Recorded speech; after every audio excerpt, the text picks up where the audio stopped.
इच्छा के अनुरूप, कामना के अनुरूप पुरुषार्थ हो और भाग्य भी हो, प्रारब्ध भी हो। प्रारब्ध और पुरुषार्थ दोनों का सहयोग जब मिलता है तब इच्छा की पूर्ति होती है। इसका मतलब है संसार की किसी भी कामना की पूर्ति में प्रारब्ध और पुरुषार्थ दोनों उपयोगी हैं, किंतु भगवान की प्राप्ति की जो कामना है उसमें न प्रारब्ध की अपेक्षा है न पुरुषार्थ की अपेक्षा है, उसमें केवल भीतर हृदय से संकल्प करने की आवश्यकता है कि अब कछु नाथ न चाहिए मोरे, दीन दयाल अनुग्रह तोरे, जिनको कबहु न चाहिए कछु तुमसन सहज स्नेह, बसहु निरंतरता सुर सो राउर निजगे।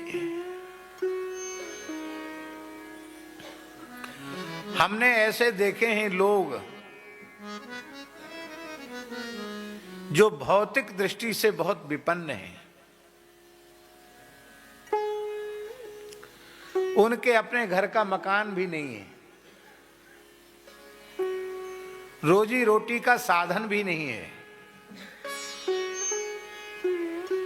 पर ऐसे भौतिक दृष्टि से अभावग्रस्त लोगों को भी हमने अत्यंत सुखी देखा। और ऐसे लोग भी खूब देखने को मिलते हैं जो भौतिक दृष्टि से कमजोर किसी भी प्रकार से नहीं है, लेकिन जितने ज्यादा बड़े हैं उतने ज्यादा अशांत हैं, दुखी हैं। ऐसे भी लोग हैं।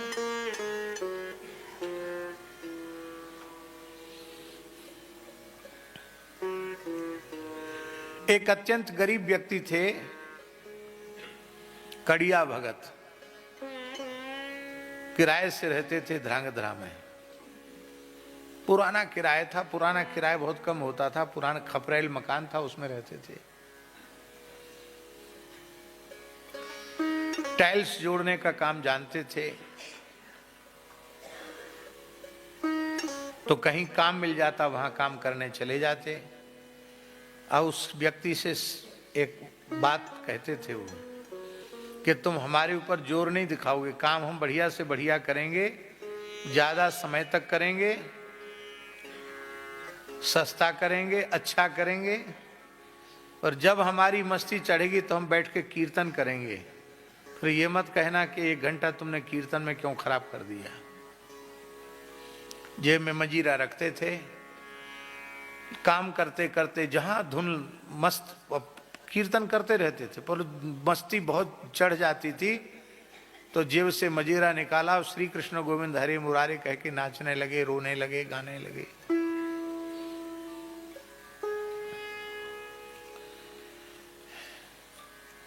उस समय वैसे टेप रिकॉर्ड चलते थे।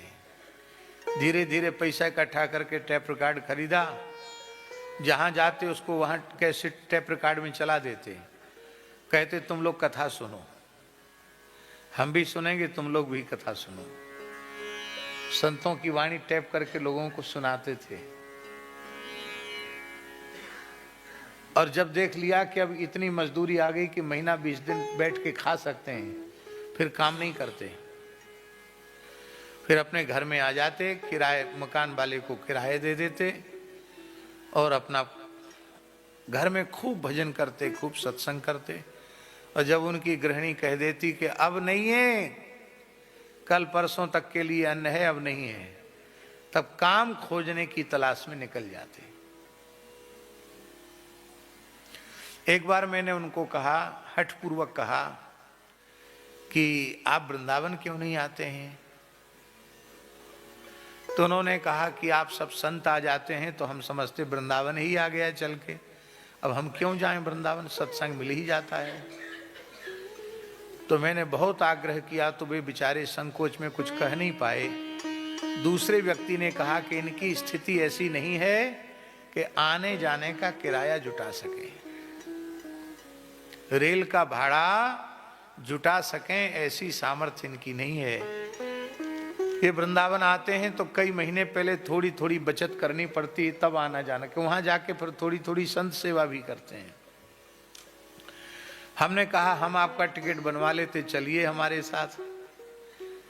तो रोने लगे, बोले महाराज हम तो मजदूर आदमी हैं, साधु संतों का पैसा हम गृहस्थ आदमी खर्च करें तो अच्छी बात नहीं है। वृंदावन आते थे साल डेढ़ साल में एक बार। अस्वस्थ हो गए, एक मणि भाई करके थे, उन्होंने कहा कि आपका इलाज कराते हैं। इलाज के पैसे नहीं थे, तो उन्होंने कहा हम हॉस्पिटल में भर्ती करा देते हैं। बोले देखो अब समय पूरा हो गया हमारा, हम किसी का पैसा अपने शरीर पर लगा के शरीर छोड़ दें तो उसका चुकाने के लिए फिर से आना पड़ेगा। अरे हम तुमसे काम करा लेंगे, जबरदस्ती गाड़ी लेके आगे चलो। तो बोले ठीक है, फिर हम अपना नित्य नियम कर लेते हैं। स्नान ध्यान करके तुलसी के गमला के पास बैठे, कीर्तन करते करते प्राण विसर्जन कर दिया। श्री कृष्ण गोविंद हरे मुरारे, हे नाथ नारायण वासुदेव, कीर्तन करते करते प्राण विसर्जन किया। और झाजी उनका उत्सव वृंदावन के संतों ने वृंदावन में मनाया।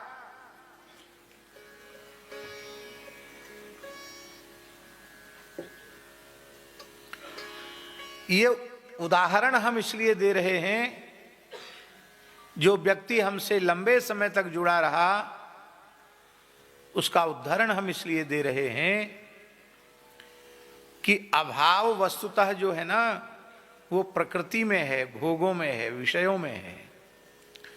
जब तक तुम्हारे चित्त की स्थिति शरीर संसार में, भोगों में, विषयों में बनी रहेगी, तब तक चाहे जितना कुछ मिल जाए अभाव की निवृत्ति नहीं होगी।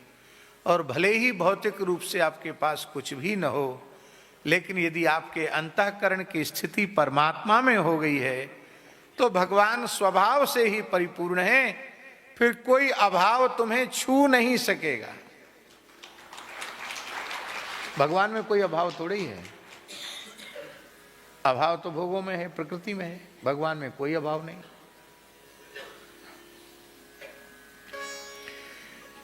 इसलिए भगवत प्राप्ति की कामना है चित्त की भगवान में स्थिति। हम भगवान को ही पाना चाहें तो भगवान की प्राप्ति इसलिए सरल है क्योंकि भगवान की प्राप्ति इच्छा करने से हो जाती है। संसार की चीजों की प्राप्ति इच्छा करने से नहीं होती, पर भीतर से तीव्र व्याकुलता उत्पन्न होते ही भगवान की प्राप्ति हो जाती है। बोलो भक्तवत्सल भगवान की जय।